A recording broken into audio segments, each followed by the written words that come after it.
안녕하세요. 책한민국입니다. 오늘 소개할 책은 인간이 되다. 지은이는 루이스 다트넬. 옥스퍼드 대학에서 생물학을 공부했으며 유니버시티 칼리지 런던에서 박사학위를 받았다. 레스터 대학 우주연구센터에서 영국 우주국 연구원으로 일했으며 현재는 웨스트민스터 대학 과학 커뮤니케이션 교수로 우주 생물학, 특히 화성에서 미생물을 찾는 일에 열중하고 있다.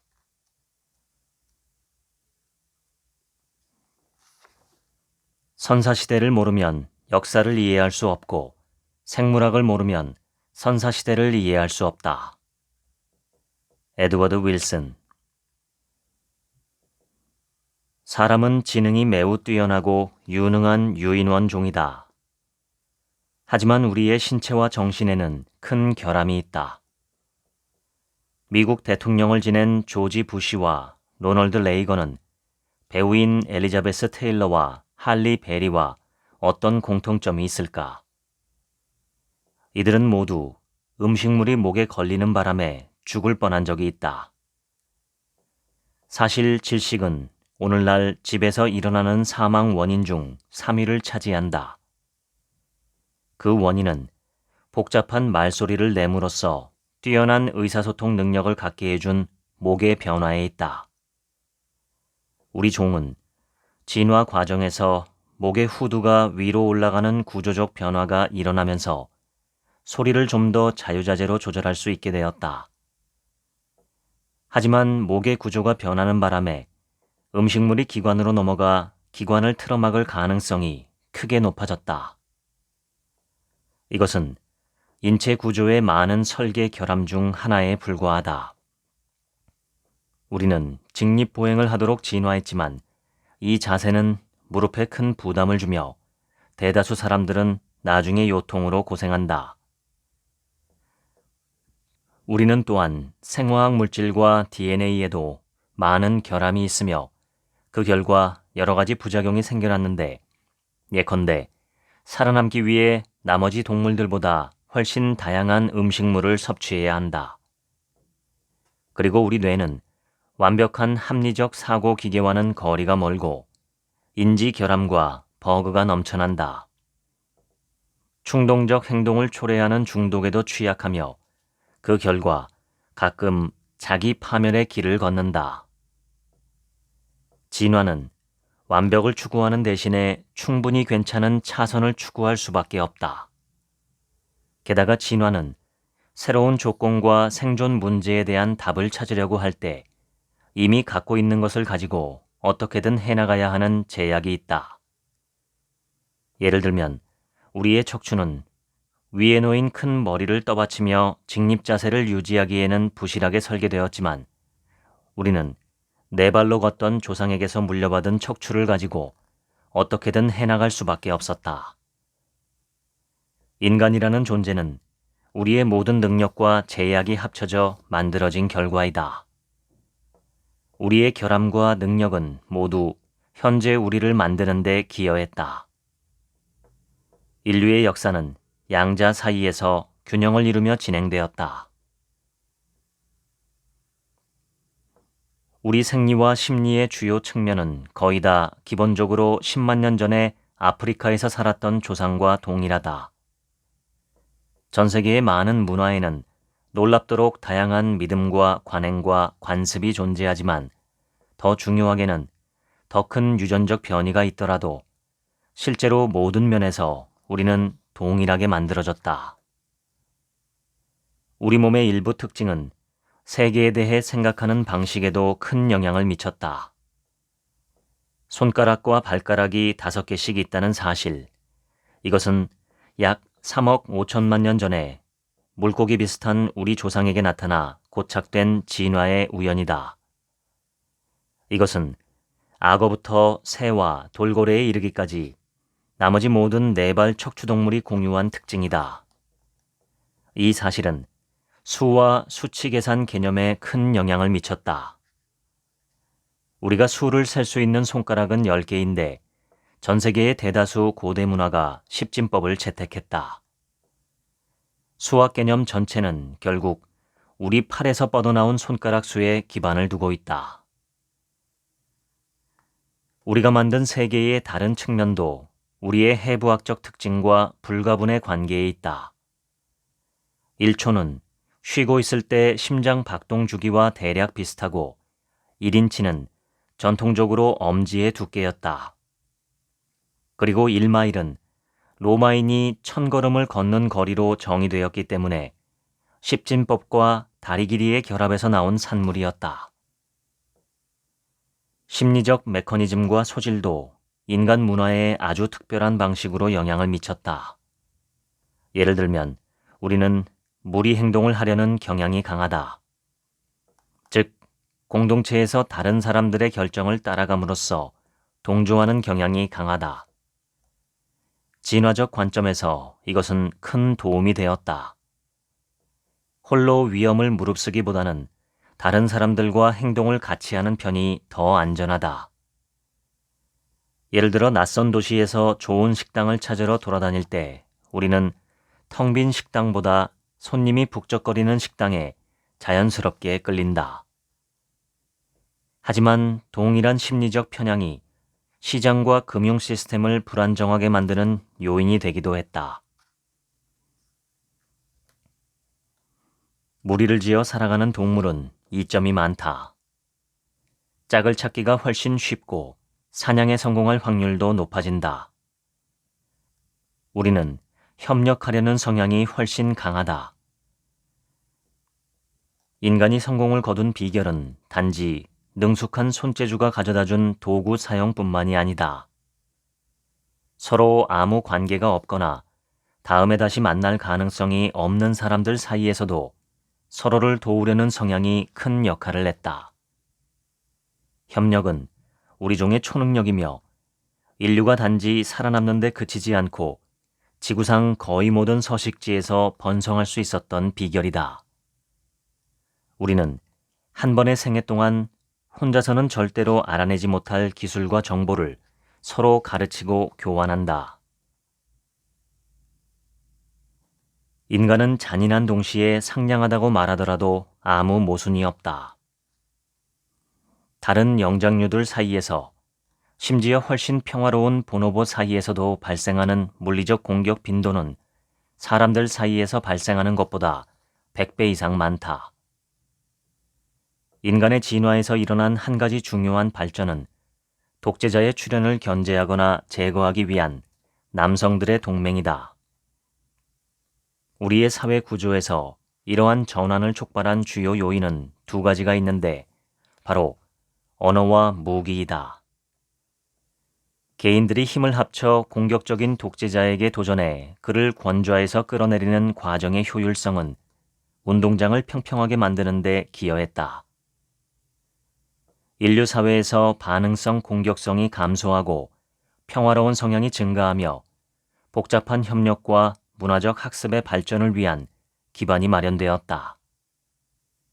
인간 사회에서는 전성기의 침팬지와 달리 우두머리 자리에 오르려고 경쟁자에게 폭력을 행사하면 아무것도 얻지 못하는 결과를 맞이하게 되었다. 사실 폭력적이라는 명성을 얻으면 오히려 나중에 적들의 동맹을 통해 보복을 당할 위험이 커졌다. 공격성에 대한 집단 처벌은 진화적으로 그것을 억제하는 결과를 낳았다. 우리는 스스로를 길들였다. 분수를 모르고 날뛰는 사람은 누구든지 공공의 조롱을 받거나 망신을 당하거나 배척의 대상이 되었다. 인간은 일반적으로 남에게 행사하는 폭력에 뿌리 깊은 혐오를 느낀다. 이러한 평화적 성향은 생물학적으로 유전자에 각인되었다. 우리는 큰 집단을 이루어 평화롭게 살기 위해 공격성 패턴을 바꾸었을 뿐만 아니라 매우 협력적이고 이타적으로 변했다.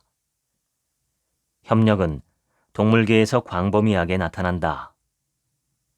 하지만 인류 사이에서 나타나는 협력의 규모는 지구상의 어느 종에서도 볼 수 없는 것이다. 문명 자체도 궁극적으로는 협력의 산물이다. 당신과 형제의 유전적 근연도는 50%인데 이것은 당신에게서 무작위로 선택한 유전자가 형제가 가진 유전자와 같은 것일 확률이 50대 50이라는 뜻이다. 만약 당신이 취한 어떤 행동이 그 비용보다 적어도 2배 이상의 이득을 형제에게 준다면 전체적으로는 두 사람이 공유한 유전자의 이득으로 돌아간다. 진화 생물학자 홀데이는 이 통찰을 바탕으로 런던의 어느 선술집에서 친구들에게 만약 형제 2명을 구할 수 있다면 그리고 사촌 8명을 구할 수 있다면 기꺼이 자신의 목숨을 희생할 각오를 하고 강에 뛰어들 테지만 구할 수 있는 형제가 1명이거나 사촌이 7명이라면 그러지 않을 것이라고 재치 있게 표현했다. 친척을 도우면 간접적으로 자신의 유전자가 살아남는데 도움을 주는 셈이다. 겉보기에 친척을 위하는 이타적 행동은 공유한 유전자를 전파하는 데 도움이 된다는 점에서 자신에게 도움이 되는 행동이다. 친족 선택은 자연에서 발견되는 대부분의 이타적 행동을 깔끔하게 설명할 수 있다. 하지만 비친족을 향한 관대한 행동은 설명할 수 없다. 인간이 다른 동물들에 비해 기이하게 비친족에도 친절하다는 사실은 다른 설명이 필요하다. 상호 이타성 혹은 호혜 이타성은 친족이 아닌 개인들이 서로를 도움으로써 이득을 얻을 수 있다고 설명하는 이론이다. 한 사람이 다른 사람을 도우면 나중에 그 호의를 되돌려받는다는 것이 이 이론의 기본 개념이다. 이런 식의 일련의 상호 이타적 행동을 통해 협력이 진화할 수 있다. 이 시스템이 제대로 굴러가려면 사기꾼을 걸러내는 장치가 필요하다. 동일한 개인과 어느 정도 교환을 반복한 뒤에는 우리는 교환에 대한 감시가 느슨해진다. 다시 말해 서로를 신뢰하게 되고 양자의 관계는 더 깊은 유대로 발전하는데 그것이 바로 우정이다.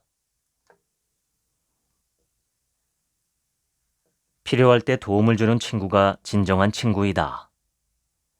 이런 식으로 우정은 인류의 진화에서 도움이 절실히 필요한 시기에 대비하는 일종의 보험으로 발달했을 가능성이 있다. 인간의 행동에는 나머지 모든 동물과 비교했을 때 예외적인 특징이 한 가지 있는데 그것은 잦은 상호작용을 전혀 기대할 수 없는 상황에서도 서로를 돕는 성향이다. 낯선 사람의 친절이 바로 그런 경우이다. 우리는 이전에 만난 적이 없거나 앞으로도 다시 만날 가망이 거의 없는 사람에게도 도움을 아낌없이 제공하는 경우가 많다. 친족 선택과 상호 이타성으로는 이 행동을 설명할 수 없다. 간접적 호혜성 개념은 수혜자가 자신에게 호의를 베푼 사람에게 직접 호의를 되갚는 대신에 다른 사람에게 되갚는다고 주장한다. A가 B를 도우면 B는 C를 돕고 C는 D를 돕는 식으로 계속 이어진다. 이렇게 호의가 돌아다니다 보면 조만간 A에게 되돌아가게 된다. 결국은 뿌린 대로 거두게 된다. 게다가 다른 차원의 보답도 있다. A가 처음에 B에게 호의를 베푸는 것을 본 사람은 A를 관대한 사람으로 판단하고서 그와 좋은 관계를 맺기 위해 기회가 닿으면 A를 돕는다. 이러한 간접적 호혜성은 아주 정교한 형태의 인간 협력인데 이 시스템이 제대로 작동하려면 다른 동물이 갖지 못한 2가지 중요한 기능이 필요하다. 우선 당사자들 사이에 상호작용이 일어나는 것과 어느 쪽이 관대하게 혹은 이기적으로 행동했는지를 목격한 목격자가 있어야 할 뿐만 아니라 당사자들의 행동에 관한 정보가 전체 집단의 공통 정보 풀에서 공유되어야 한다. 다시 말해서 공동체 구성원들이 다른 사람들에 대해 뒷담화를 해야 한다. 뒷담화는 간접적 호혜성이 무임 승차자 때문에 훼손되지 않도록 보장하는 핵심 전제 조건이며 모닥불 주위에서부터 냉온수기 옆에 이르기까지 인간 문화 도처에 존재한다. 사실 뒷담화와 잡담은 털고르기 같은 영장류의 관계 형성 행동을 대체하게 되었다. 남에게 관대하게 행동하는 개인은 좋은 평판을 얻고 신뢰할 수 없는 무임승차자는 나쁜 평판을 얻으며 사람들은 누구를 피해야 할지 알게 된다. 자연 선택은 친절하게 행동하는 개인을 선호하는데 남들이 나중에 그런 사람을 도우려고 하기 때문이다. 따라서 진화는 자신의 평판에 깊이 신경 쓰게 하는 인간 심리를 만들어냈고 뒷담화는 우리를 공정하게 행동하도록 자극하는 역할을 한다. 뒷담화가 난무하는 사회에서 첫 번째 생존 규칙은 자신의 행동, 그리고 더 중요하게는 자신의 행동에 대한 다른 사람들의 생각에 신경을 써야 한다는 것이다. 인간 사회는 이렇게 다른 마음들을 시뮬레이션하는 마음들의 집단으로 변했다.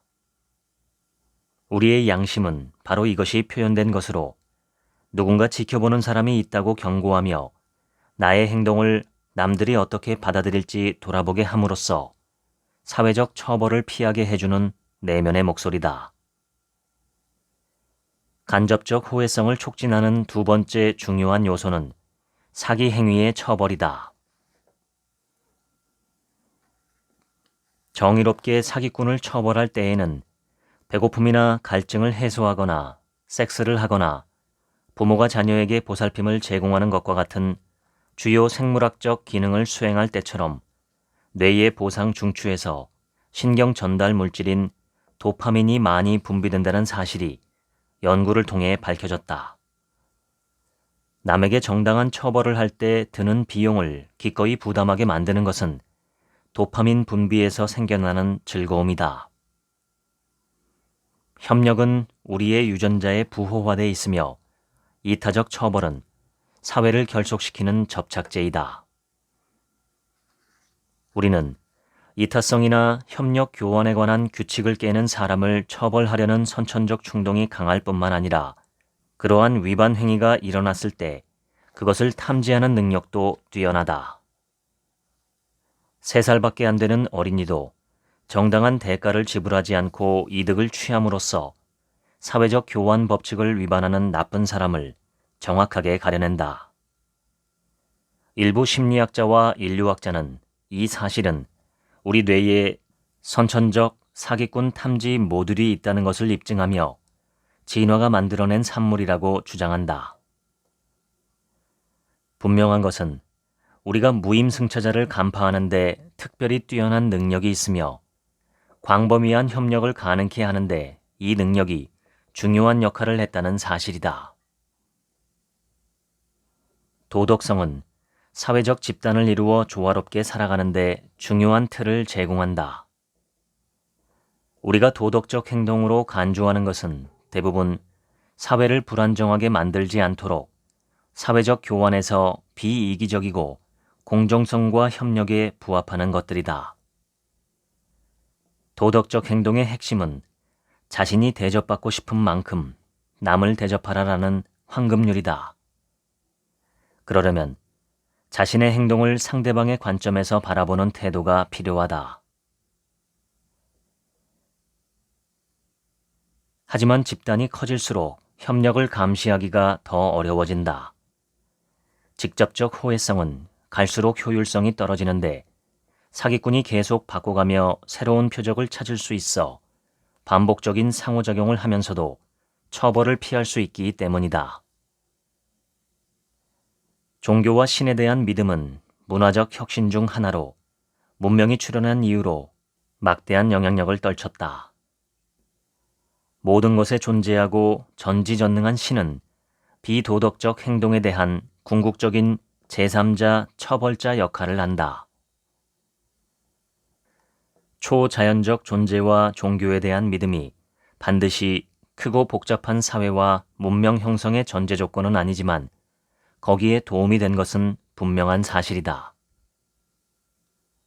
문자가 발명된 시기는 최초의 도시국가가 나타난 시기와 일치한다. 기업과 구두 의사소통에 의존해 지식을 사회 전체와 다음 세대로 전달하려고 할 때 맞닥뜨리는 한계를 극복할 수 있는 기술은 바로 문자이다.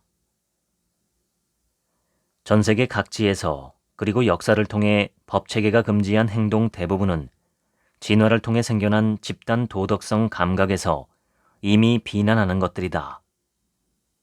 이것들은 타인과 남의 재산을 대상으로 저지르는 범죄로 예컨대 폭행, 살인, 강간, 절도, 재물 손괴 등이 있다. 비방과 무분별하거나 태만한 행동도 금지한다. 기본적으로 법체계는 인간의 행동을 변화시킬 목적으로 사회 환경을 변화시킨다. 낯선 사람들로 가득 찬 큰 사회에서 사기꾼을 붙잡아 처벌할 가능성을 높임으로써 친사회적 태도를 장려한다. 더 최근에는 위법 행위를 적발하고 법을 집행하기 위한 경찰력이 생겨났다.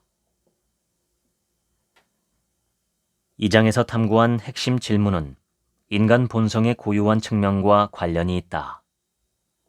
그것은 바로 우리의 선천적 본성이 평화적인가 폭력적인가 라는 질문이다.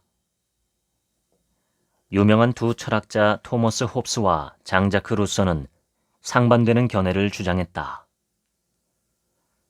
각각 17세기 중엽과 18세기 중엽에 활동한 두 사람은 조상들이 먼 과거에 어떻게 살았는지 엿볼 수 있는 고고학적 증거나 인류학적 증거를 전혀 이용할 수 없었기 때문에 문명 이전의 옛날 사람들이 살아간 방식을 자기 나름대로의 가정을 바탕으로 추론할 수밖에 없었다. 홉스는 우리의 자연 조건은 만인 대 만인의 투쟁이 끝없이 펼쳐지는 가운데 우리는 늘 폭력적 죽음의 위험에 노출되어 생존의 벼랑에 내몰린 위태로운 존재였다고 믿었다. 강력한 국가가 나타나 이 야만 상태를 통제하기 전까지는 그렇게 살아갈 수밖에 없었다고 했다. 반면에 루소는 폭력은 인간 행동의 고유한 측면이 아니며 우리 조상들은 서로서로 아름다운 환경과 함께 목가적인 조화를 이루어 살았으며 갈등을 일으킬 필요가 없었다고 주장했다. 루소는 인간의 자연적 본성은 선하며 우리를 타락시킨 것은 조직된 큰 사회라고 생각했다. 흔히 그렇듯이 진실은 양자의 중간 어디쯤에 있는 것으로 보인다. 인류 진화의 요람인 동아프리카 숲 생물 군계가 건조해지면서 초원으로 바뀌자 우리 조상은 사바나에서 살아가게 되었고 결국 전 세계로 퍼져나갔다. 두발 보행과 함께 일어난 주요 변화는 더 똑똑해지기 시작한 것이다. 시간이 지나며 호미닌 종들은 뇌가 점점 더 커졌는데 그 덕분에 갈수록 지능이 높아졌고 현생종인 호모 사피엔스는 언어와 협력, 문제 해결, 도구 사용 능력이 발달하게 되었다. 하지만 거기에는 한 가지 문제점이 있었다. 두발 보행과 지능의 발달은 서로 잘 조화되지 않는다. 포유류는 골반 한가운데에 있는 구멍을 통해 태아를 자궁에서 내보낸다. 하지만 직립보행을 위해 우리의 골격과 골반에 일어난 적응은 더 커진 머리뼈가 통과할 수 있도록 산도를 더 넓혀야 하는 필요성과 상충된다. 자연 선택이 발견한 해결책은 자궁에서 나온 후에 거치는 우리의 발달 과정을 길게 연장하는 것이었다. 나머지 대형 유인원을 포함해 다른 포유류와 비교할 때 사람의 아기는 놀라울 정도로 발달이 덜 되고 매우 취약한 상태로 태어난다. 얼룩말은 태어난 지 불과 몇 분 만에 어미와 함께 걸어다니며 먹이를 먹고 혼자 살아갈 수 있지만 사람은 걷기까지 몇 년이 걸린다. 아주 오랫동안 지속되는 발달 기간에 우리는 완전한 의존 상태로 자라며 이리저리 옮겨지고 먹을 것과 따뜻함을 제공받고 보호를 받는다. 이것은 어머니의 시간에 막대한 부담을 주기 때문에 우리 조상들에게는 어머니 혼자서 아기를 키우는 일이 엄청나게 어려운 과제였다. 따라서 양 부모가 모두 양육에 적극적 역할을 해야 한다는 선택 압력이 강하게 작용했다. 양 부모가 협력해 아기를 함께 키운다면 아기가 살아남을 확률이 크게 높아진다. 하지만 각 부모에게는 상대가 이 노력에 헌신할 것이라는 보장이 필요하다. 여성은 성관계를 할 때 임신 기간과 아기가 자라는 동안 상대 남성이 곁에 머물며 자신과 아기를 도울 것이라는 확신이 필요하다. 반면 남성은 여성이 자신을 속이고 바람을 피우지 않으리라는 확신이 필요하다. 이 난제를 해결하기 위해 진화가 찾아낸 답은 암수 한 쌍 결합이다. 사람의 암수 한 쌍 결합을 조절하는 것은 옥시토신이라는 호르몬이다. 오늘날 우리는 이것을 낭만적 사랑이라는 감정으로 경험한다. 성관계 동안에 남녀 모두 옥시토신이 분비되며 오르가즘을 느낄 때에는 특히 많이 분비되는데, 그래서 성관계는 암수 한 쌍 결합을 형성하는 데뿐만 아니라 그것을 유지하는 데에도 도움을 준다. 따라서 사랑은 일종의 마약이라고 말할 수도 있다. 진화는 상호 호르몬 유대를 통해 파트너들이 아기를 함께 만들고 또 서로에게 얽매이도록 보장했다. 그렇다고 해서 그런 관계가 영원히 지속되는 것은 아니다. 많은 쌍의 경우 처음에 강렬하고 열정적인 낭만적 사랑의 유대는 조금씩 약해져 가다가 얼마 지나지 않아 더 차분한 애착으로 변하거나 결국 완전히 무너지고 만다. 애착의 힘이 약해지기 시작해 암수 한 쌍 결합이 사실상 해체되기까지 걸리는 시간은 약 4년이라는 사실이 밝혀졌다. 흥미롭게도 이것은 아이가 더 이상 양 부모의 지원에 절대적으로 의존하지 않아도 될 만큼 충분히 발달하는 데 걸리는 시간과 대략 비슷하다. 통계 조사 결과는 다양한 사회들에서 이혼율이 결혼 4에서 6년 차에서 절정에 이른다는 것을 보여주는데, 이것은 결혼 7년 차의 권태기 속설을 뒷받침한다. 진화는 양 부모의 자식 양육 몰입을 보장하기 위해 낭만적 사랑을 발명했지만 생식 성공에 필요한 만큼만 유지되도록 한 것처럼 보인다. 남성과 여성 사이의 공식적인 결혼 제도는 알려진 모든 문화에 존재하며 전 세계 사람 중 90%는 평생 동안 적어도 한 번은 결혼을 한다.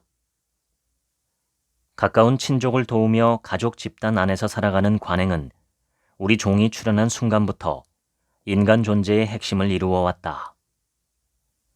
전체 역사 중 대부분의 기간에 가족은 병들거나 노년기에 접어든 사람을 지원하는 유일한 자원이었다.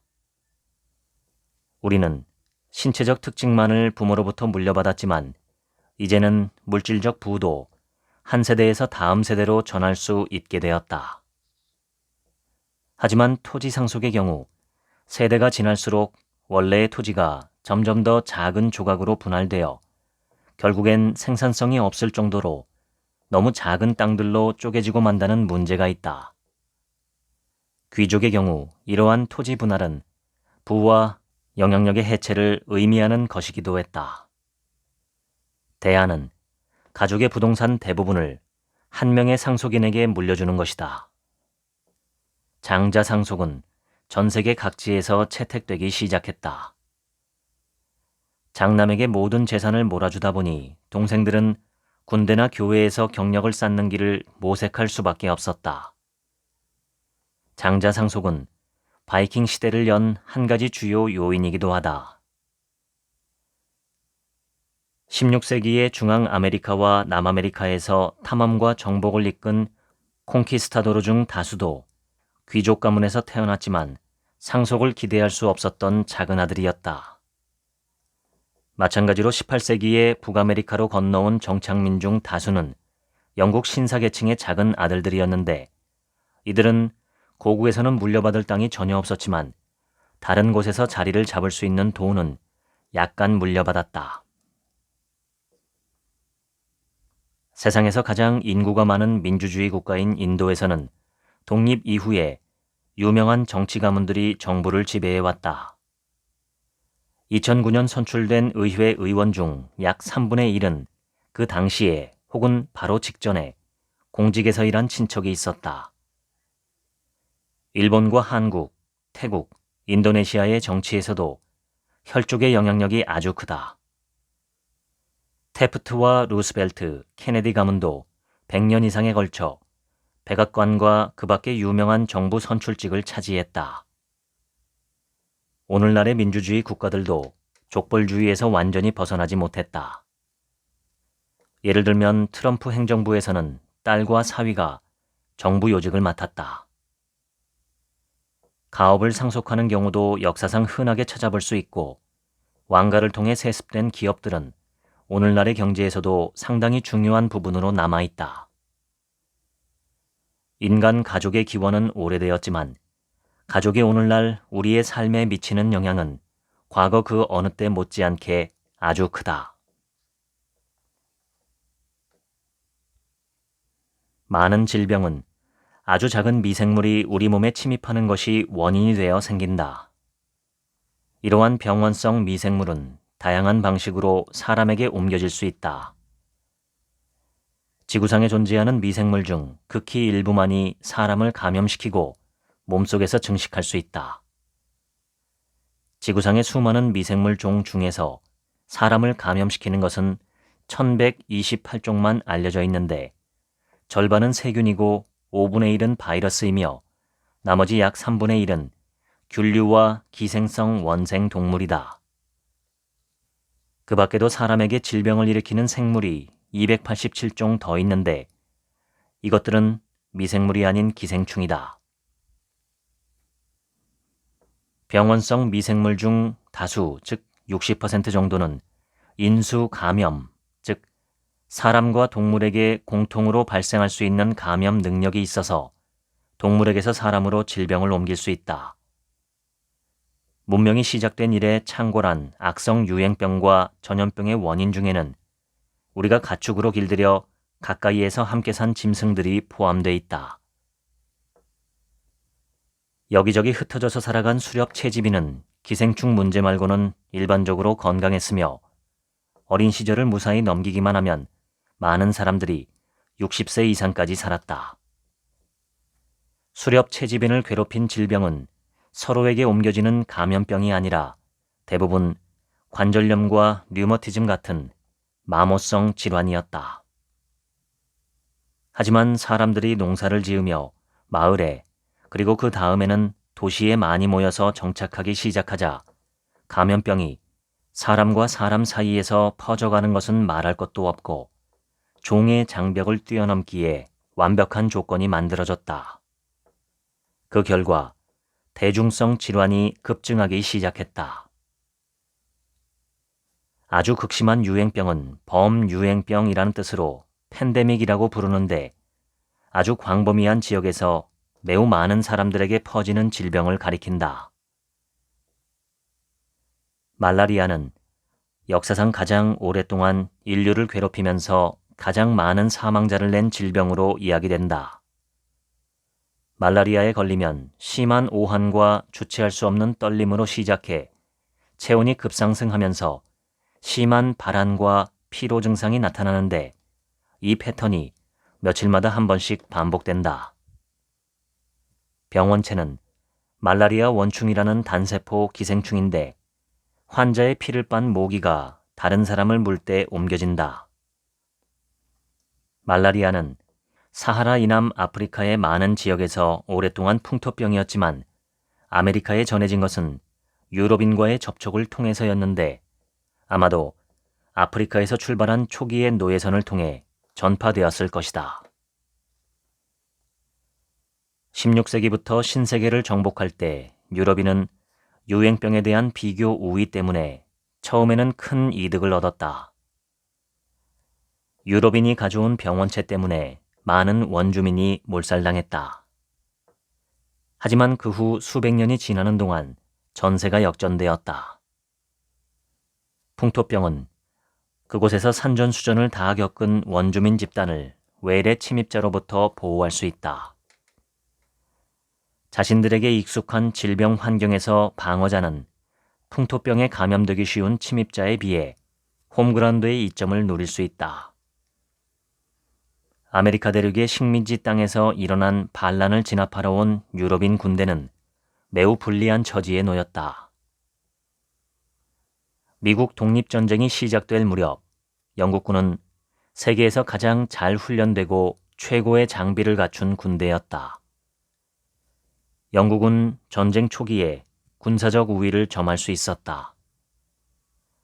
미국군이 처음으로 큰 승리를 거둔 것은 전쟁이 시작되고 2년 반이 지난 1777년 10월 뉴욕주 세러토가에서 벌어진 전투였다.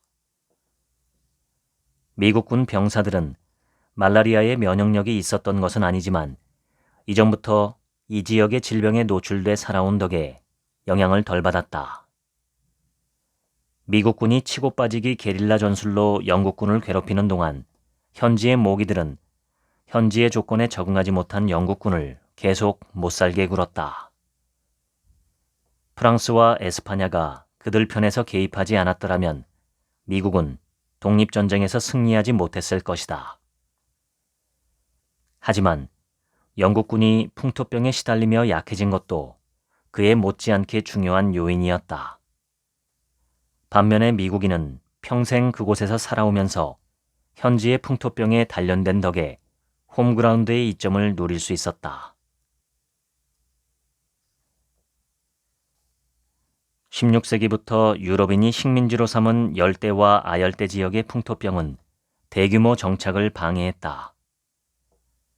유럽인의 치명률이 아주 높자 식민국들은 설탕과 커피, 담배처럼 수익성이 높은 상품을 최대한 빨리 생산한 뒤에 수출하는 것을 주된 목표로 삼은 수탈 전략을 채택할 수밖에 없었다.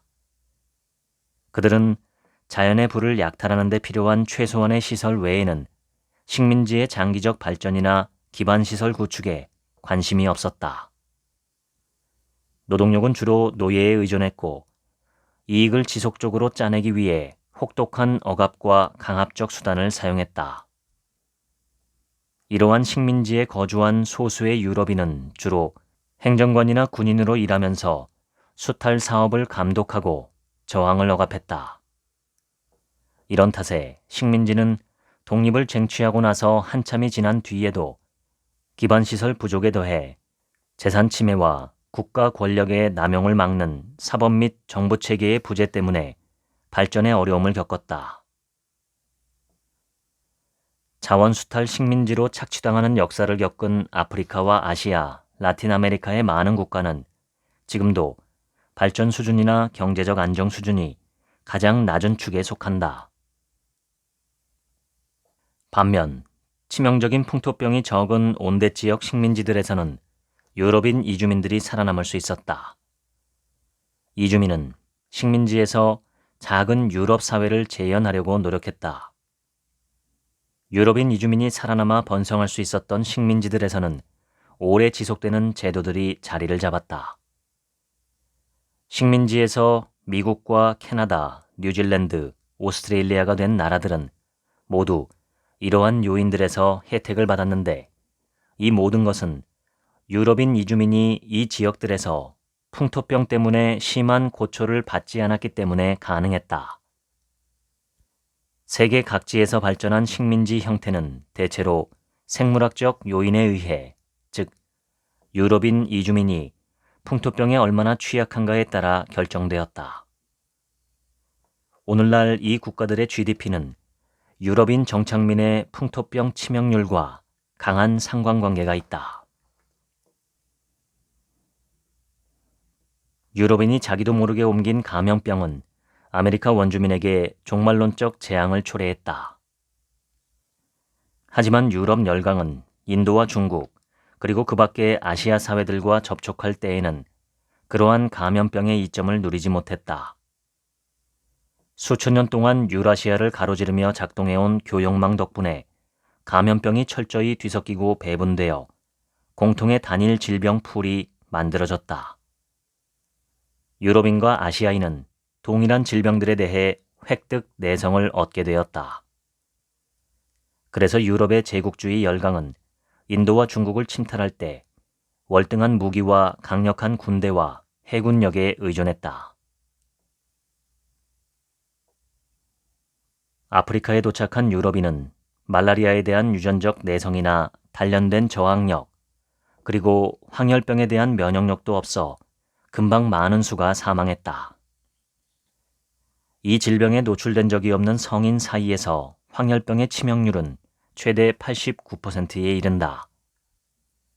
유럽인은 원주민에 비해 군사적으로 절대적 우위에 있었을지 몰라도 토착 미생물 앞에서는 번번이 패배했다. 19세기 후반부터 이 모든 것이 변하기 시작했다. 19세기 초부터 키니네는 영국이 인도에서 말라리아가 창궐하는 지역을 통제하는 데 도움을 주었다. 키닌의 가루는 쓴맛이 강하기 때문에 설탕을 탄 탄산수에 녹여 마셨는데 이를 인디언 토닉 워터라고 불렀다. 키닌의 가격이 크게 떨어지기 시작한 것은 1880년대 네덜란드인이 인도네시아에서 고품질의 열나무 껍질을 대량 생산하면서부터였다. 이로써 전 세계적인 키닌의 공급 문제가 해결되었다. 이전에 아프리카 대륙을 보호하던 질병 장벽이 무너지자 제국주의 식민지가 팽창할 수 있는 관문이 열렸다. 한 세대가 지나기 전에 사실상 아프리카의 모든 지역이 영국과 프랑스, 독일, 이탈리아, 벨기에, 포르투갈, 에스파냐에 의해 분할 점령되었고 질이나 종족 간 차이를 전혀 고려하지 않고 경계선이 마구 그어졌다. 유럽인이 아프리카 대륙을 탐험하고 착취하는 데 가장 크게 기여한 발전은 그때까지 아프리카를 죽음의 덫으로 만들었던 열대 지역의 풍토병에 대항할 수 있는 의학적 해결책이었다. 약 1만 년 전에 세계 여러 곳에서 각자 독립적으로 농업이 발명된 사건은 인류의 역사에서 최악의 실수였다고 이야기돼 왔다. 인류가 영구 정착지에서 농사를 짓고 살아가며 잉여 식량이 생산되고 여성의 생식 능력이 높아졌는데 이 두 가지는 인구 성장에 도움이 되었지만 인간의 건강에는 좋지 않았다. 수렵 채집 생활에서 작물 재배와 가축 사육으로 전환하자 식품의 다양성이 줄어들고 영양 결핍이 더 자주 발생하게 되었다. 농업으로의 전환은 의도하지 않았던 결과를 또 하나 초래했는데 바로 악성 유행병의 창궐이었다. 사람과 동물은 따뜻한 온기를 얻기 위해 한 장소에서 자주 함께 살았는데 이 때문에 병원체가 종의 장벽을 뛰어넘어 사람도 감염시키도록 진화할 수 있는 최적의 기회를 얻었다. 감기는 말에서, 수두와 대상포진은 가금류에서, 독감은 돼지나 오리에서, 홍역은 개나 소에서 유래했다. 볼거리, 디프테리아, 백일해, 성홍열도 모두 동물 질환이 사람에게 전파된 것이다. 식품 저장고와 집에 흥미를 느끼고 다가온 해충에서 유래한 질병도 있었는데 생쥐에서 유래한 한센병이 그런 예이다. 인구가 팽창하면서 우리가 동물의 자연 서식지를 침범할 때 야생 동물에게서 사람에게로 옮겨오는 질병도 있다. 이를 종간 전파 사건이라 부르는데 오늘날 에이즈, 에볼라, 라사열, 지카 바이러스 감염증, 코로나19를 포함해 새로 생겨나는 감염병은 대부분 이를 통해 일어난다. 전쟁은 늘 질병의 확산과 떼려야 뗄 수 없는 관계에 있다. 먼 지역으로 원정을 떠나면 병사들은 현지의 새로운 질병에 노출되는 한편 자신의 질병을 현지 주민에게 옮겼다. 원정에서 돌아올 때에는 새로운 질병을 가져와 고국의 주민에게 전파했다. 1850년대에 일어난 크림 전쟁 때 영국군은 전투로 잃은 병사보다 이질과 발진 티푸스로 잃은 병사가 10배나 많았다. 19세기 말 보호전쟁에서 영국은 남아프리카를 차지하기 위해 네덜란드인 정착민과 싸웠는데 전투로 죽은 병사보다 미생물 병원체에 죽은 병사가 5배나 많았다. 심지어 제1차 세계대전 때에도 서부전선에서는 수백만 명의 젊은이가 산업화된 사륙장의 고기 분쇄기에 갈려나가듯이 무참하게 죽어간 반면 동부전선에서는 양측 모두 총탄과 포탄보다는 질병에 더 많은 병사가 희생되었다. 제2차 세계대전에 이르러서야 마침내 다른 인간이 미생물보다 더 큰 위협이 되었는데 광범위한 위생 조치와 감염 통제, 백신 접종, 항생제 사용이 낳은 결과였다. 요한 묵시록의 네 기사, 즉 말을 탄 자는 흔히 하느님이 보낸 징벌로 해석하는데 각각 전염병, 전쟁, 기아, 죽음을 나타낸다. 로마 제국 당시에 기독교는 다소 급진적이고 그다지 알려지지 않은 신흥 종교였지만 공동체를 중시하는 관용과 병자 간호를 의로운 의무로 설파했다는 점에서 전통 종교와 확연히 차이가 났다. 로마 제국 전역에 흩어져 있던 기독교 교회들은 신자들에게 설령 자신이 병에 걸릴 위험이 있더라도 병으로 고통받는 사람들을 돌보라고 권장하면서 역병의 위기에 대응했다. 현대의학의 치료법이 사용되기 전에는 몸을 따뜻하게 하고 음식과 물을 먹고 마시도록 돕는 간호 행위가 환자의 회복과 생존에 큰 차이를 빚어낼 수 있었다. 그 결과 기독교 공동체들은 역병에서 살아남는 비율이 조금 더 높았을 것이다.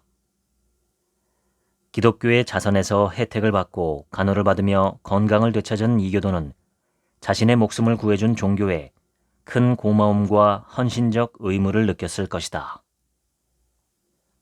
많은 제도가 실패하는 동안 기독교 교회는 전염병이 모든 것을 파괴하는 참혹한 상황에서 오히려 더 많은 지지를 얻게 되었다. 기독교는 이렇게 제국 전체로 급속하게 퍼져가기 시작했다. 그 결과 기독교는 그 후 1500년 동안 유럽과 서양 세계에서 지배적인 종교가 되었다. 기세가 누그러지기 시작한 1353년까지 흑사병은 유럽 전역과 북아프리카, 중동 일대까지 죽음의 베일을 들이우면서 전체 인구의 3분의 1 내지 3분의 2를 죽였다. 불과 몇 년 만에 모두 합쳐 5천만에서 1억 명이 사망했다. 인구가 흑사병 이전 수준으로 회복되기까지는 200년 이상이 걸렸다. 흑사병은 인류 역사상 가장 큰 인구학적 재앙이었다. 14세기의 유럽 전역을 지배한 사회제도는 봉건제도였다. 영주가 광대한 토지를 소유했고 농부들은 영주의 땅에 노동을 제공하는 대가로 작은 땅떼기에서 자신의 농작물을 재배할 수 있었고 왕의 소집령이 떨어지면 병사로 출정해야 했다. 그런데 흑사병으로 인한 대규모 인구 감소는 이 제도를 뿌리째 뒤흔들었다. 노동력이 소중해지자 노동자들은 영주의 영지를 떠났다. 노동력이 귀해지면 실질임금이 상승해 가장 부유한 사람들과 가장 가난한 사람들 사이의 소득 격차를 줄이는 데 도움이 된다. 흑사병 이후에 바로 이런 일이 일어났다는 확실한 증거가 있다. 게다가 이동과 임금의 증가로 전반적인 생활 수준도 높아졌다. 봉건제도가 무너지기 시작했다. 대규모 인구 감소의 여파로 생겨난 사회적 조건은 봉건제도의 종식을 가속시키는데 분명히 큰 역할을 했다. 흑사병으로 인한 인구 붕괴가 장기간에 걸쳐 미친 역사적 영향, 즉 임금 상승, 식품 가격 하락, 생활 수준 향상, 사회적 이동성 증가는 서유럽에서 더 다양한 사회와 경제를 만들어내는 데 기여했다. 흑사병은 14세기의 유럽을 황폐화시켰지만 회복의 새싹이 더 강하게 자라났다. 일부 역사학자들은 흑사병과 그 이후의 패스트 유행이 서양 세계가 16세기부터 경제적, 기술적, 산업적 발전 면에서 인도와 특히 중국 같은 동양 문명을 추월하게 된 주요 요인이라고 생각한다. 이른바 대분기라고 부르는 사건이다. 이들은 서유라시아에서는 패스트로 인한 높은 사망률과 고소득 패턴이 지속된 덕분에 일련의 사회 경제적, 정치적 개혁에 유리한 환경이 조성되었고 이것이 다시 더 빠른 발전을 촉진함으로써 서양 세계를 앞서 나가게 했다고 주장한다. 중국은 14세기에서 17세기 사이에 패스트의 타격을 덜 받았고 따라서 전체 인구가 경작 가능한 토지의 부양 능력에 제약을 받으며 겨우 연명하는 수준으로 살아갔다. 하지만 중국 역시 패스트의 영향에서 완전히 벗어날 수는 없었고 1633년에 발생한 패스트는 약 300년 동안 중국을 지배한 명나라의 몰락을 초래한 한 가지 요인으로 보인다. 유럽인과 접촉하기 전인 1492년에 아메리카에 살고 있던 인구는 5,500만에서 6천만 명이었을 가능성이 높은데 1600년에는 그 수가 500만 명이 조금 넘는 수준으로 급감했다. 처음에는 유럽에서, 그 다음에는 나머지 세계에서 온 이주민, 그리고 노예 무역으로 들어온 아프리카인의 유입에도 불구하고 이전의 아메리카 인구를 회복하기까지는 약 350년이 걸렸다. 사람은 합리적 동물이라고 흔히 일컬어져 왔다. 나는 평생 그 증거를 찾으려고 애썼다. 버트런드 러셀 1492년 8월 3일 저녁 크리스토퍼 콜럼버스는 에스파냐 남부에서 출항했다. 콜럼버스는 서쪽으로 가는 해상 경로가 동쪽으로 중동과 아시아를 횡단하는 육상 경로보다 더 짧다고 믿었다. 바다로 나온 지 5주가 지난 10월 12일 마침내 육지가 나타났다. 콜럼버스는 대서양을 서쪽으로 건너는 항해에 4차례 나서 쿠바 섬과 히스파니올라 섬 해안, 그리고 카리브해의 더 작은 섬들, 중앙아메리카와 남아메리카 본토 해안 일부를 넓게 탐험했다.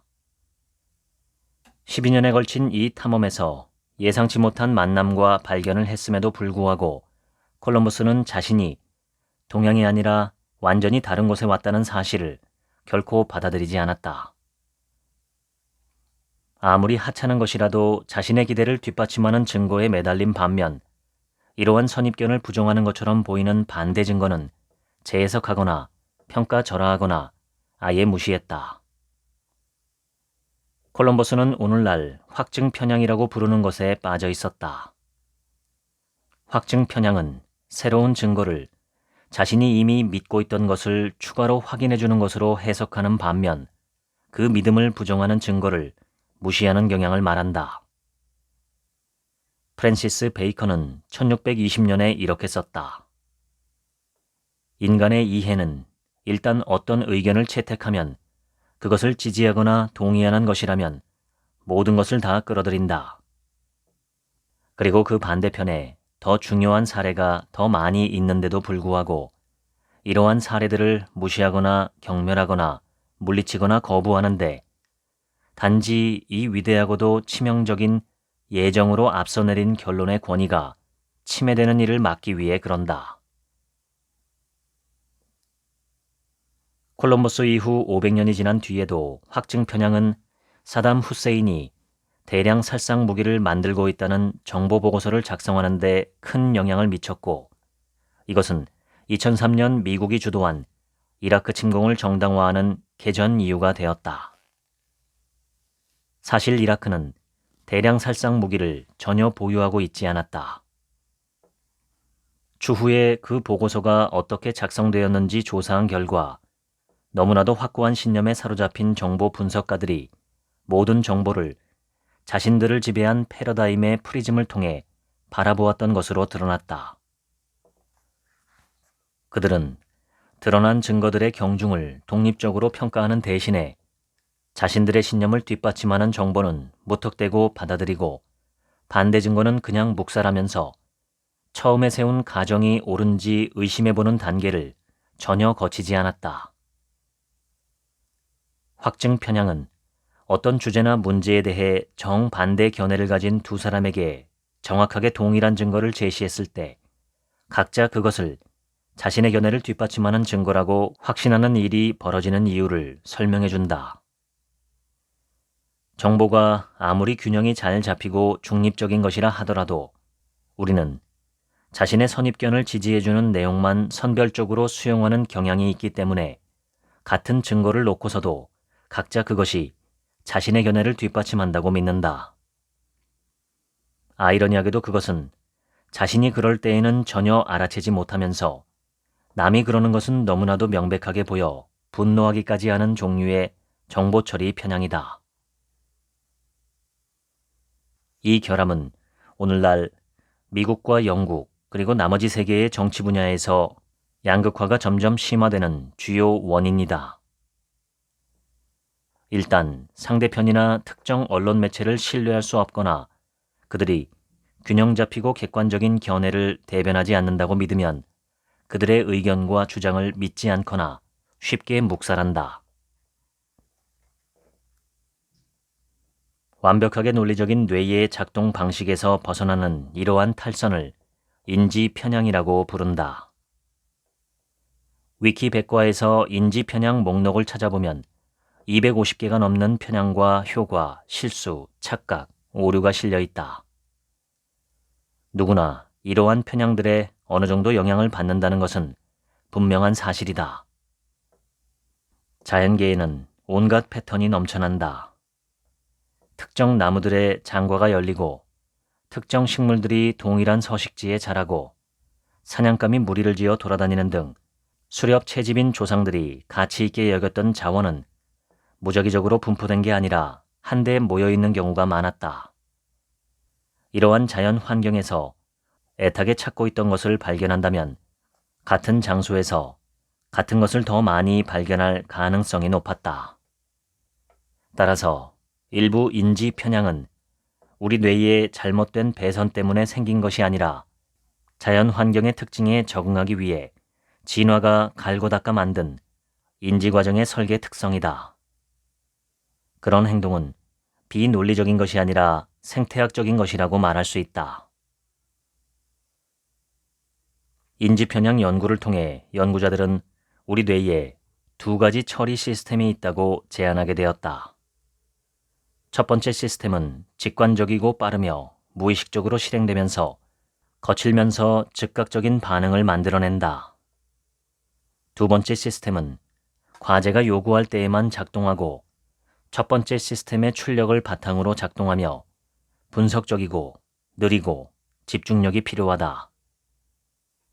두 번째 시스템은 더 최근에 진화한 것으로 오래된 인지 기반 시설의 꼭대기에 올려져 있는 새로운 소프트웨어층이다. 문제는 첫 번째 자율 시스템은 끌 수가 없는 반면 두 번째 시스템은 정신적 집중을 요구하는데 우리가 피곤하거나 심한 압박을 받을 때에는 쉬우면서 때로는 비합리적인 첫 번째 시스템의 직관력에 의존하는 모드로 돌아간다는 점이다. 사람은 타인의 관점에서 세계를 바라보는 놀라운 능력이 진화했다. 이 능력 덕분에 우리는 다른 사람의 동기와 의도를 잘 이해할 수 있고 이를 바탕으로 상대방의 행동을 예측하거나 심지어 조종할 수 있다. 그러한 마음 이론을 처리하는 것은 사회적 상호작용에서 성공하는 데 중요한 기능이며 어린이의 발달 과정에서 핵심 단계이다. 우리는 다른 정보나 부족한 정보를 접하는 다른 사람들이 특정 상황을 어떻게 해석하고 어떻게 행동할지 예측할 때 늘 자신의 지식과 경험에 의해 편향을 겪는다. 파트너나 친구에게 무엇을 설명하려고 시도하다가 상대가 내가 말하는 것을 반복적으로 이해하지 못해 좌절을 겪은 경험은 누구나 있을 것이다. 그러다가 너무나도 명백하여 상대가 당연히 알리라고 생각하고서 설명해서 중요한 정보를 빠뜨렸다는 사실을 깨닫게 된다. 인지 편향은 집단 결정에도 강력한 영향력을 발휘한다. 또 하나의 뿌리 깊은 인지 편향은 손실 회피 편향이다. 100파운드를 잃어버렸을 때 느끼는 불쾌감은 복권으로 $100를 땄을 때 느끼는 즐거움보다 훨씬 크다. 이득보다는 손실이 훨씬 더 커 보인다. 사람들은 대개 손실을 이득보다 2배에서 2.5배 더 크게 느끼는 것으로 나타났다. 예를 들면 급여가 삭감되었을 때보다 인상되었을 때 전반적인 행복도가 훨씬 더 빨리 정상 수준으로 되돌아간다. 합의를 이끌어내려면 상대방이 제시한 조건과 요구에 어느 정도 양보를 해야 한다. 각 나라가 상대방에게 한 양보는 손실에 해당하고 상대방에게서 받은 양보는 이득에 해당한다. 하지만 손실 회피 편향과 우리가 손실과 이득을 평가할 때 느끼는 비대칭성 때문에 양측 모두 자신의 양보가 상대방의 양보와 균형이 맞지 않는다고 느낀다. 그 결과 양측은 자신이 하려는 양보보다 상대방이 더 많은 양보를 하길 기대하는데 이러한 인지 편향 때문에 협상이 성공적인 결론에 이르기 어려울 때가 많다. 과거에 여러 차례 주인이 바뀐 땅을 놓고 두 나라가 서로 자기 땅이라고 주장할 때 영토 분쟁이 더욱 고착화되고 심지어 유혈 사태로 치닫는 이유는 이 때문이다. 해결을 위해 무엇을 시도하더라도 영토를 어떤 식으로 나누든지 상관없이 양측은 자신들이 지각한 현상과 비교했을 때 큰 손실을 본다고 느끼며 협상의 이득보다 손실이 훨씬 크다고 생각한다. 인류의 역사는 종으로서 우리가 지닌 기능과 결함 사이에서 왔다 갔다 하며 펼쳐졌다. 하지만 우리는 타고난 생물학적 조건의 무력한 노예가 아니다. 다른 동물처럼 날카로운 발톱이나 예리한 이빨이 없는 우리는 손도끼나 뾰족한 창 같은 석기를 사용해 사냥을 하고 동물을 손질함으로써 고기로 식단을 풍부하게 할 수 있었다. 도자기와 점토 용기의 발명과 함께 조리를 위한 불의 사용은 음식물에서 독소를 없애고 식량을 보존하고 저장할 수 있게 해주었다. 곡식을 갈거나 빻아 가루로 만드는 맷돌과 연자매는 우리의 어금니를 기술적으로 확장한 것이나 다름없었다. 동물 가죽을 꿰매 만든 가죽옷에서부터 천을 짜는 배틀의 혁신에 이르기까지 털이 없는 몸을 따뜻하게 감싸고 비바람으로부터 보호하는 방법을 발견했다. 이러한 발전들은 모두 인간 문화의 기본적인 측면을 보여주는데 인간은 서로 유익한 행동과 관행을 배우고 그것을 개인 간에 전달할 뿐만 아니라 다음 세대에까지 전달한다. 문화적으로 진화할 수 있는 우리의 능력은 인류가 많은 제약을 극복하게 해준 아주 강력한 힘이다. 문자의 발명은 우리 뇌의 기억 용량과 구전을 넘어서는 정보 저장 능력을 엄청난 규모로 확대시켰고 시간과 공간을 뛰어넘어 우리가 결코 만날 수 없는 사람들과도 의사소통을 하게 해주었다. 항생제와 백신, 예방법 같은 현대의학은 우리의 면역계를 지원하고 질병으로부터 우리를 보호해준다. 이제 자연 선택은 영향력을 미칠 대상을 잃었고 우리 종의 진화는 사실상 멈추었다. 우리는 앉아서 보내는 시간이 너무 많다 보니 우리를 똑바로 서게 지탱하는 주요한 자세 유지 근육들이 위축되었다. 대다수 사람들은 어느 시점에 가면 만성 요통, 특히 등 아래쪽 요통으로 시달릴 것이다. 게다가 선진국에서는 자동차와 대중교통을 보편적으로 이용하다 보니 신체 활동의 필요성이 크게 줄어들었다. 고대 그리스인에게 운동은 노예를 거느려 노동을 할 필요가 없는 사회특권층의 취미 활동이었다. 중세의 농부들이 우리가 트레드밀 위에서 가상 마일을 밟으며 제자리에서 걷거나 달리기 위해 돈을 지불하는 것을 보면 뭐라고 할지 궁금하다. 참고로 트레드밀은 19세기 전반 영국 교도소에서 힘든 노동을 통한 처벌의 한 형태로 사용되었다. 대체로 실내에서 살아가는 삶은 우리의 시력에도 영향을 미쳤다. 사람들이 주로 가까이 있는 것들만 바라보며 살아가고 밖에서 먼 곳을 보며 지내는 시간이 줄어들매 따라 오늘날 도시 환경에서 사는 사람들 중 약 50%가 근시 문제를 겪는다. 게다가 선진국에서 주요 사망 원인은 더 이상 악성 유행병이나 기아가 아니라 비만, 당뇨병, 고혈압, 심장병처럼 대개 예방 가능하지만 스스로 자초한 질환이다. 오늘날 우리가 목격하는 유행병은 감염병이 아니라 과소비와 신체활동 부족에서 비롯되는 결과인데 그것은 노력만 하면 충분히 피할 수 있는 것들이다. 건강에 좋지 않고 비만의 원인이 된다는 사실을 너무나도 잘 알고 있는데도 불구하고 가공식품과 단 것을 너무 많이 먹고 싶은 충동을 거부하기 매우 힘든 또 하나의 이유는 인지 편향에 있다. 우리가 합리적으로 행동하는 데 실패하는 이유는 눈앞의 보상을 과잉 평가하는 반면 선택의 장기적 결과를 무시하기 때문이다. 장기적인 미래를 위해 환경을 보존하려면 당장의 편익, 즉 크고 편안한 승용차를 몰거나 비행기를 타고 여름 휴가를 떠나거나 고기와 유제품을 즐기는 것 등을 희생해야 할 필요가 있다. 물론 이것은 우리가 그 문제의 심각성을 인식하고 있다는 가정에서 하는 말이다. 확증 편향은 상황의 심각성을 믿지 않는 사람들의 신념을 더 강화시킨다. 우리는 기후 변화처럼 멀고 점진적이고 복잡한 문제를 해결하기 위해 적절한 행동을 취하는 데 방해가 되는 여러 가지 인지 편향에 사로잡혀 있는 것처럼 보인다. 인지 편향은 우리의 생물학과 우리가 진화해온 과거의 많은 측면과 함께 인류 역사에 아주 큰 영향을 미쳤다. 우리가 만들 미래에도 강력한 영향력을 발휘할 것이다.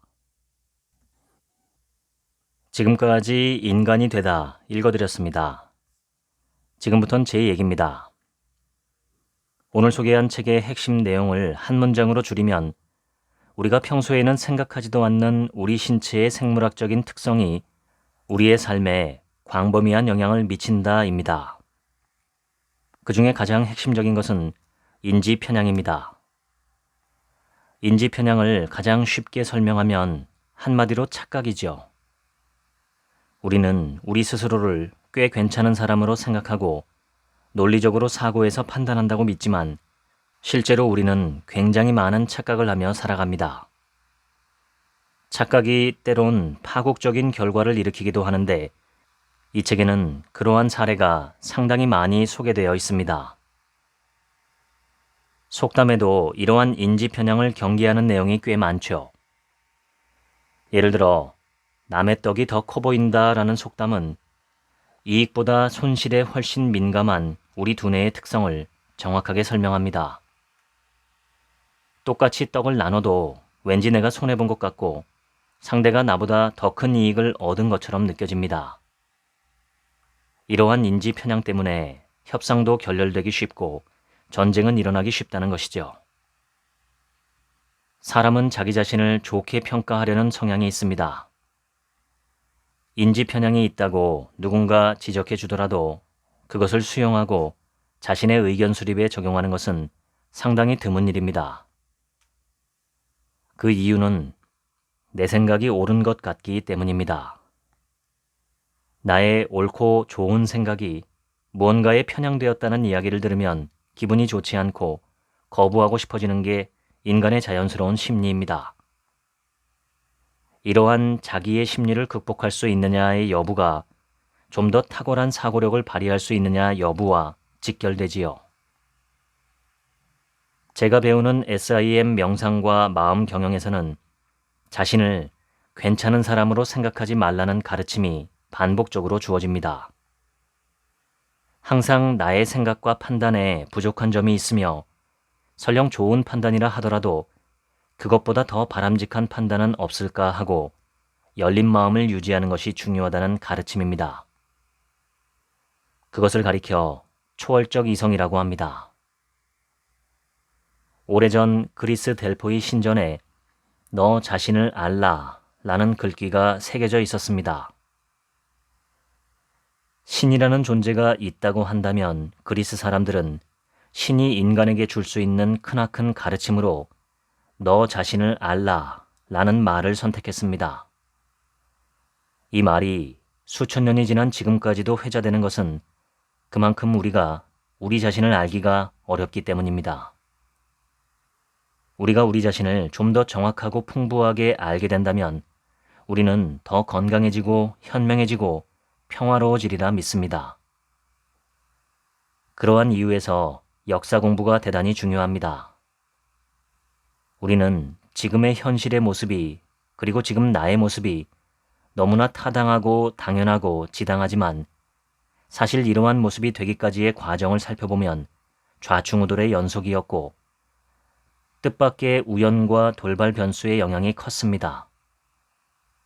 우리는 끊임없이 변화하고 진화해 왔고 앞으로도 끝없이 변화하고 진화할 것입니다. 그것이 우리 인류의 숙명이고 모든 생명체가 지향하는 길입니다. 지금까지 책 한 민국의 하루치 생각이었습니다. 들어주셔서 감사합니다.